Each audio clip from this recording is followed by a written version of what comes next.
Hi guys, Jen Magana with Convicted Hearts, and if you have a convicted heart, you're in the right place.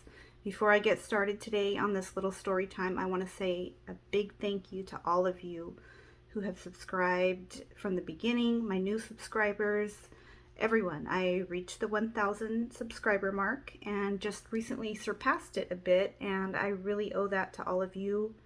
So my heart is filled with gratitude for each and every one of you. So I send all my love and appreciation, love and respect to you guys. Once I'm able to go live, I'll try and do like a little celebration time, figure something out that we can do together. But I'm going to tell you guys a story. Some of you might think it's a little odd. Some of you might laugh. Some of you might think it's creepy, which is kind of all of the above, depending on your sense of humor. I wanted to tell this a while back ago, but I held off. But I was reminded of this story the other day when I was watching LA Times Roundtable. And one of the subject matters, I think it was people that wrote in with a question. And this particular question was one that Cholo Trucker received. If you're not subscribed to his channel, go subscribe. Okay, so the question was something to the fact of like, is it okay to date or marry your cousin? I don't know if they meant first, second, third, whatever. But that's kind of what triggered this story that I'm about to tell you and reminded me of it. So here goes. Monterey County Jail. This is going to be like year 2005. My brother is awaiting trial for the shooting of my stepfather. So he's, in there for probably 2 years before he goes to trial. And I think his bail's like 1.5, 2 million. So I would go see him every weekend, right? And this particular day was weird off the top. It was like very bizarre. I show up for visitation. There's a super long line. It's raining. We're standing outside. Of course, they don't care. You stand outside or you go home and don't see your loved one. So we're standing outside. Once I get up close enough to the door, you have to fill out your little paper placard with your name, information, driver's license number. You present that to the deputy that's working. The deputy that's working this day happens to be none other than my stepbrother. So imagine that. I'm there to see my brother, who shot my stepfather, and I'm being checked in by my stepfather's son. It was a weird day, off top. Anyways, I get cleared and checked in. It was just a little awkward moment. We were both silent, whatever. I go in and sit down right away. Like, you walk into one of the doors you're designated to, and it's like a long row of glass windows, and you sit on a little steel stool that's built into the ground, and you have a window right in front of you where your loved one's going to be sitting on the opposite side. Same thing. You pick up the phone, they pick up their phone, you guys talk. So it depends on how many guys they have in there for visiting, but there can be several, like all the way down. Maybe, I don't remember exact number, maybe 8 chairs in each, behind each door. So there was always this one guy sitting next to my brother, and they were always like goofing, cracking jokes, stuff like that, and just being, trying to make the best of it, I guess you'd say. And this guy was a Hispanic, but he ran others. So he looked, he had a certain look. Like he looked more like a biker. He had long hair, and he just had like a biker kind of swag about him. He always had this girl visiting him every week. And I thought it was super cute because this girl was like, she was very affectionate. As much as you can be through thick glass and a phone. And, you could just feel, some people, when you're around them, you can just like feel that like interaction. Well, you could feel it, believe me.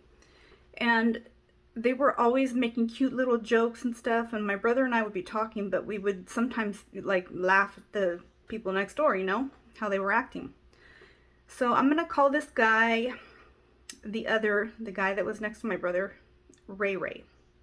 And his lady friend, let's just call her Big Lena. So Big Lena was a loyal one. She was always there every weekend, and she was the only one that came.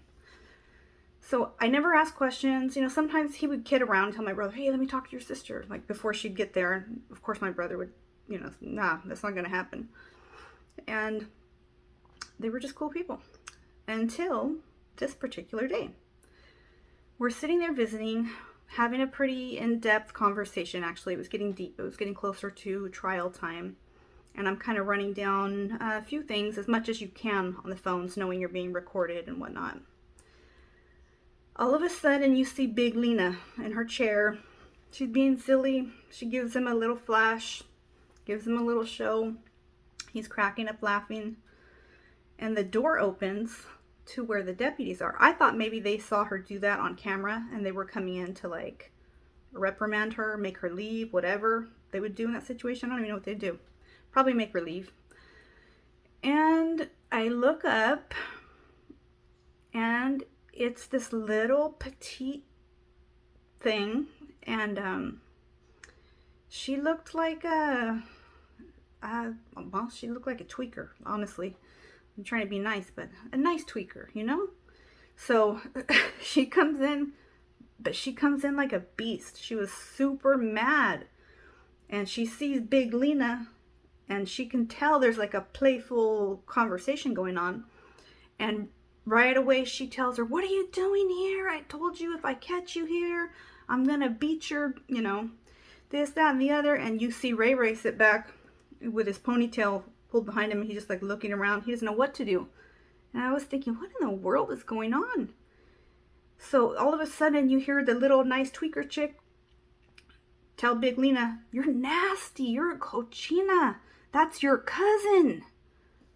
All this time, we're thinking these two lovebirds are just so cute, so sweet, showing all this love for each other, how precious. And it turns out they actually were first cousins and lovers. Yeah. So Big Lena and Ray Ray were getting it in behind the nice tweaker's back. There's no other nice way to put it. So that's the story that I was going to tell you guys today. It was kind of weird, but you hear a lot of weird stuff when you're visiting in county jail and in state prison. Another time, same prison. Actually, that guy Ray Ray, by the way, he ended up getting like a 7-year sentence. He shot into a dwelling, and I think there might have been some enhancement on the table, but he was a pretty nice guy other than his taste in family members.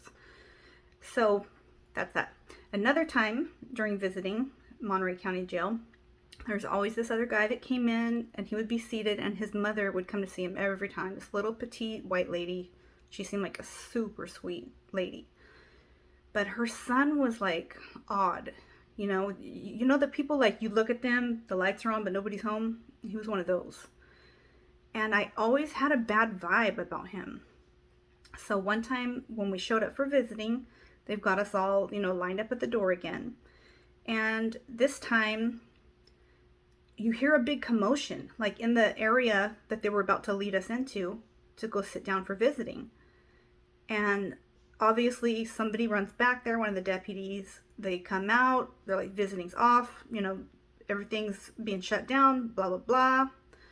Well, I guess her son ended up saying or doing something disrespectful. And he was dealt with in a very aggressive manner. And I happened to know who dealt with him, if you can imagine what I'm saying. And he was hospitalized.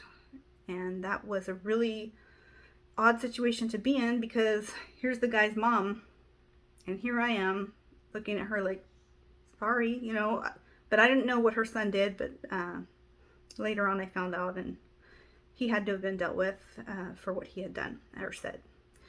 So those are just some little stories about Monterey County Jail. It's a pretty nasty, gross place. I have not been in the new part of the jail, but the old jail itself was no place nice to visit, and definitely not any nice place to do your time. But you know what? If that's all you can do is go see your loved one, just keep them encouraged, especially if they're going to be sentenced to state time. Go see them as much as you can. Get that time in while you can. Even if it's, odd, crazy stories like this, memories, at least you'll have memories to talk about with them at some point in time. Keep them encouraged, lift their spirits some if you can. And, just give them, let them know you love them. With all of that said, again, thank you for my 1,000 subs plus. I will celebrate with you guys on a live. Give me some ideas because I don't know. I'm trying to think of stuff, but I can't really come up with something cool. So shoot me some ideas my way. If you guys have any questions or comments, shoot them down below. If any of you guys want to talk to me about something, also you can message me. I'll pin my email. Or if you have an interesting story and would like to do an interview, contact me and we can set that up. So with all of that said, sending you guys a ton of love and blessings, hugs and kisses, appropriate kisses of course, no kissing cousin stuff. But that's all for today. Love you guys. Until next time, bye.